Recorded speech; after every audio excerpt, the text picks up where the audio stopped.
क्या मैं अंदर आ सकती हूँ बमसी साहब? आ जाएं सलजान खातून।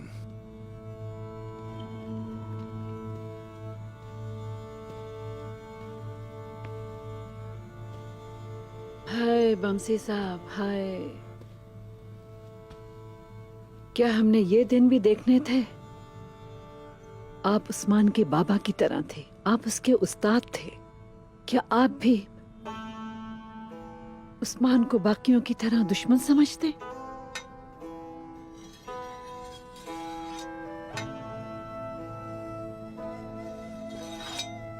मैं आपसे बात कर रही हूँ बमसी साहब, क्या आप सुन नहीं रहे? क्या आपने उस्मान से पीठ तो नहीं फेर ली? क्या अपने साथी के बेटे का ऐसे ख्याल रखा जाता है? हाँ? सलजान खातून, बस करें और कुछ मत बोलें।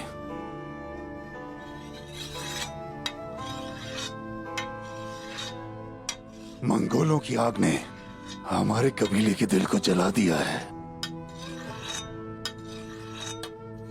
समझ तो गई होंगी सुल्तान खातून, मंगोल आफत अपने सामने हर चीज को तूफान की तरह उड़ा देती है। बमसी साहब। सलजान खातून, सारे सरदार गुस्से में हैं। उस्मान मुझसे पूछे बगैर सब कुछ करने लगा है।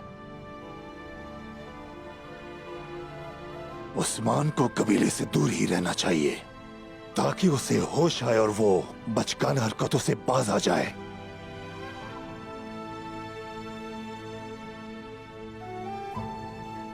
सलजान खातून, ये आप जानती हैं कि जवान आग जैसा होता है और उस्मान की ये आग पूरे कबीले को जला सकती है।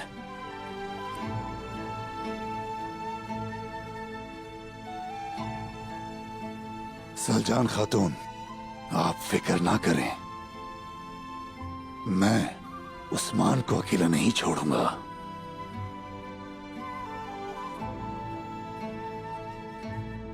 मैं माफी चाहती हूँ बमसी साहब, ये एक माँ का दिल है, इस वजह से मैं परेशान थी।